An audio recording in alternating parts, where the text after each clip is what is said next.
I'm Madan. In our previous lecture, we have discussed about the photosynthesis, its advantages, and what materials used in photosynthesis we have discussed. And now we are going to start our third lecture, that is about the ATP, its structure and function. So let's start. So ATP stands for adenosine triphosphate. It is the full form of ATP. And if we talk about the concept of ATP, then it was given by the Carl Leumann. He gave the concept of ATP in 1929. He was a German chemist, and second, he was given Nobel Prize in his work. Let's discuss the definition of ATP. ATP is a complex organic chemical that provides energy to many processes in living cell of the organism. So ATP is an organic chemical. It gives energy to the living cell that perform different function in the body, such as cell growth, cell division. Whatever the function that running in living beings, it gives energy to them. We can say that ATP is the energy currency of the cell. So there are two types of energy, kinetic energy and potential energy. In ATP, there is stored potential energy. In ATP, there is stored potential energy. The formation of ATP and breakdown of ATP, that all reaction occur in the cell. So ATP, energy of ATP is stored between the phosphate bond. So energy of the ATP that is stored between the phosphate. There are three phosphate that are attached together. That energy is stored between their bonds. The potential energy of ATP transfer into kinetic energy. So potential energy of ATP, it transferred into kinetic energy. When it's going to utilize it, change its form, it going to change into kinetic energy. Now we are going to discuss about the structure of ATP. So very first, the formula. If we talk about the formula of ATP, then it has formula: carbon 10 atom and hydrogen 16 atom, nitrogen 5 atom, oxygen 13 atom, phosphorus 3 atom. So this is simple formula of ATP. ATP contains three main components. Number one is ribose sugar. In the ribose, there is pentose sugar. Pentose is a 5 carbon sugar.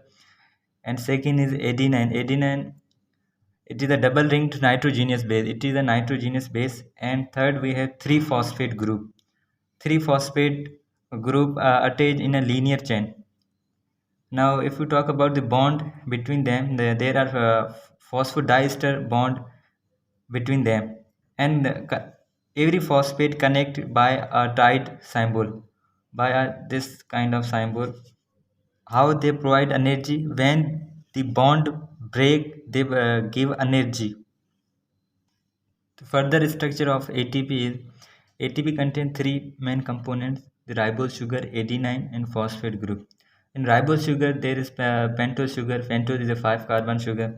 Here, number 1 carbon, number 2, number 3, number 4, and number 5 carbon. It is a structure of pentose sugar. If we talk about the nitrogenous base, in this there is adenine. This is a double structure of the carbon. In this there are two carbons which are attached, and this is phosphate group. There are three phosphate group in a attached in a linear. This is one phosphate. It phosphoric acid, which formula is H3PO4. If we combine three structure, then nitrogenous base attached with first carbon of ribose sugar, and phosphate group attached with fifth carbon of the ribose sugar. Here OH group H is removed. So this is the structure of ATP. When these three structures combine together, they form such type of structure. Here is a simple structure of ATP based on the number of attachment of phosphate. When adenine attach with ribosome with one phosphate, it make adenosine monophosphate (AMP). And when adenine attach with ribosome with 2-phosphate, it make adenosine diphosphate (ADP). And when adenine ribose combine with 3-phosphate, it make adenosine triphosphate, which is ATP.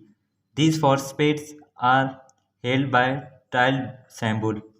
So by breaking a bond, 7.3 kilocalories per mole, or we can say that 73 calories energy they release. ATP breaks with the presence of water molecule Here one phosphate gets separated and it makes ADP and it's released 7.3 kilocalories energy per mole.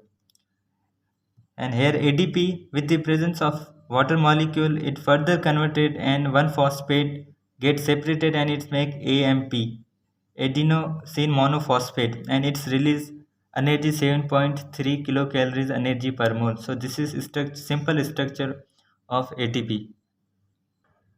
Now we have the functions of ATP. What is the function of ATP? So every organisms in this world they need energy for the survive. So very first we have the synthesis of molecule. And for example, we have the synthesis of molecule, the formation of large and small molecules that all needs energy.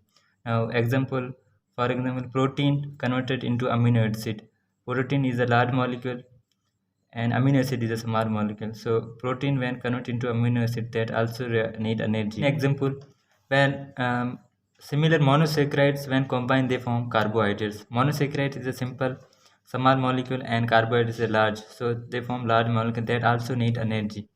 So for the cell division they also get energy. Of molecule they also need energy. Formation of different molecules as well large molecules from small molecules that all require energy. And now we have cell division. In cell division that also they need energy, and in that the movement of chromosomes they all need energy. During cell division formation of large molecules like DNA protein takes place which require energy as well movement of chromosomes that all require energy. Now, third point we have active transport. In active transport, the movement of molecules from low concentration to high concentration, they also require energy. So this is here energy also used. And now muscle contraction. In muscle contraction, the energy also used for the movement of muscles that all require energy, which is produced from chemical energy, which chemical energy converted into kinetic energy. Now the passage of nerve impulse. Nerve impulse means message of neuron. So nerve impulse is basically electrical signals moving along nerve fiber by active transport that also require energy. Now we have third last point is maintenance of body temperature. So in higher animals, body temperature is maintained at constant level. This temperature maintains require energy of respiration. So this is also require energy for the working. And now we have breathing. So for breathing, inhalation of oxygen, in that there is contraction of muscles and movement of diaphragm that all need energy. While inhaling oxygen they also require energy. And a growth of the body. Now in body, organs are growing, body parts that all need energy for growing. This all about the ATP, its structure and function. If you like my video, then subscribe my YouTube channel and press the bell icon. If you have question regarding this, you can comment me in comment section. So thank you and giving me time.